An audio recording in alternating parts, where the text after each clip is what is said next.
Hello, you lovely, wonderful, beautiful people. What is up and wagwan?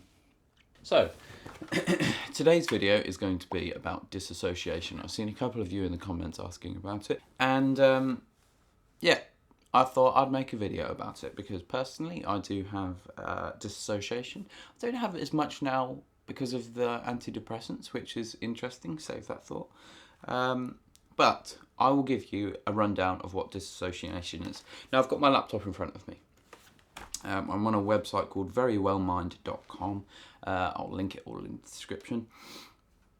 Now, what is dissociation?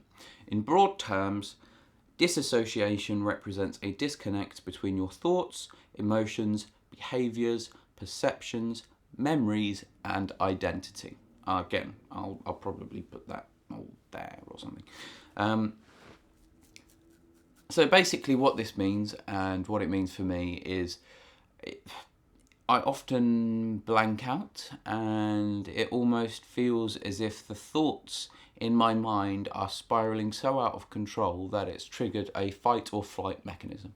And almost every time I will flight, and then there's the dissociation. So it's like I can hear everybody around me, but I'm not listening, because all I'm listening to is what's going on up in here. It also says here, when it happens occasionally, dissociation is usually not a problem for most people. However, if it happens frequently or is intense, it could be a sign of a mental health condition, such as borderline personality disorder.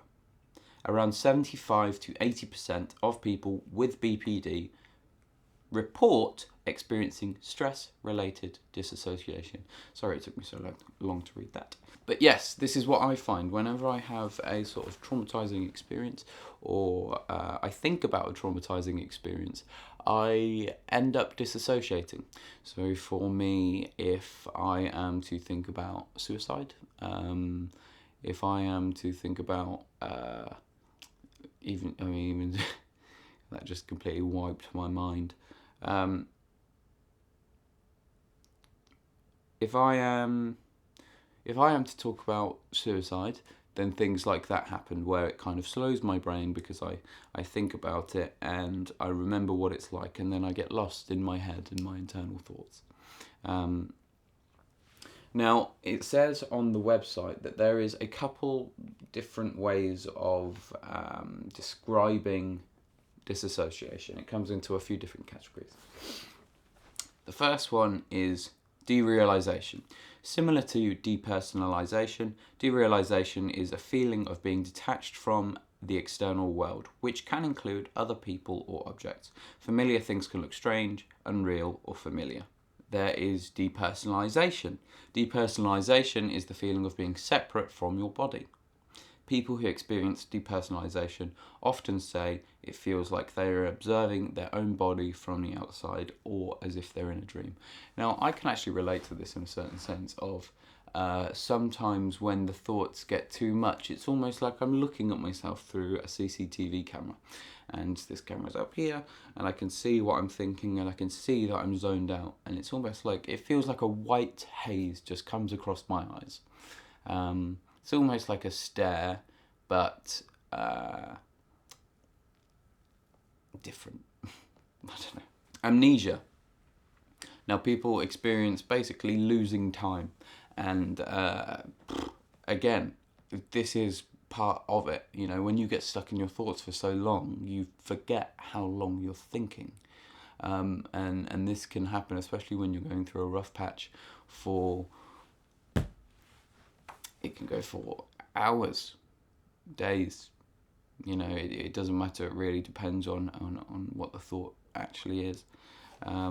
Identity confusion. Again, I have a lot of this. When I become stressed, I forget who I am. When things get really tough, I'm like, am I myself? Am I someone's projected version of myself? Am I trying to be like this person? No, what's my thoughts? It gets so confusing. And identity issues are already part of BPD anyway, so those two can mix together quite viciously. identity alteration. Again, I'll put all of this stuff in the description, or I'll put a little slidey thing here. And causes. Now, causes is a big one, because it talks about other dissociative disorders there, like DID, and it says that I think it was 90% of people with BPD or DID have had some form of sexual abuse, traumatic childhood, or neglect.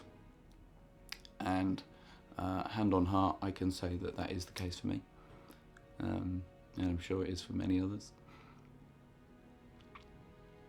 And it's okay. It's okay.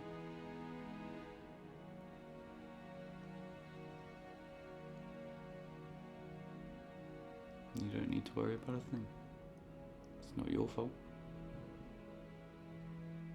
You can't change it. You can only accept.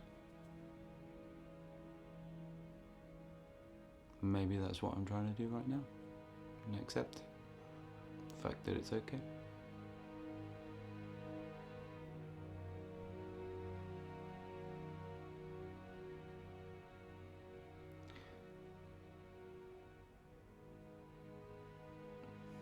It's funny because I just tricked myself, not tricked myself, but convinced myself to talk about something that is quite traumatic. And I can feel myself dissociating. But I'm trying to keep myself, I'm trying to get myself back in here so I can talk to you guys. That was a big tangent, but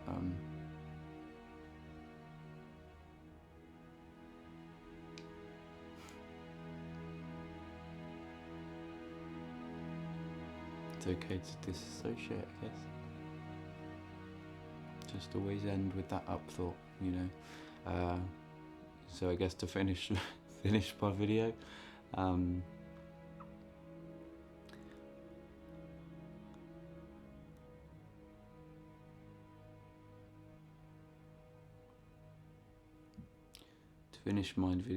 going to finish with the angel and devil theory. Now, the devil on my shoulder is now telling me, no, don't release this video, you exposed too much.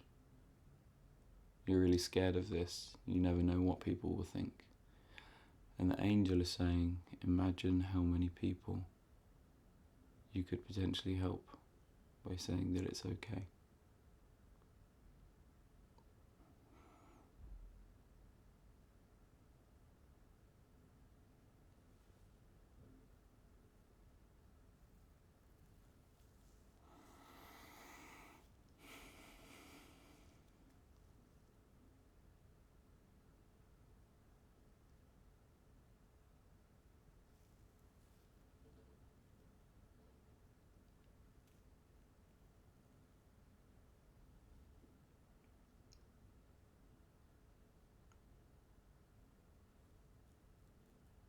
It's okay.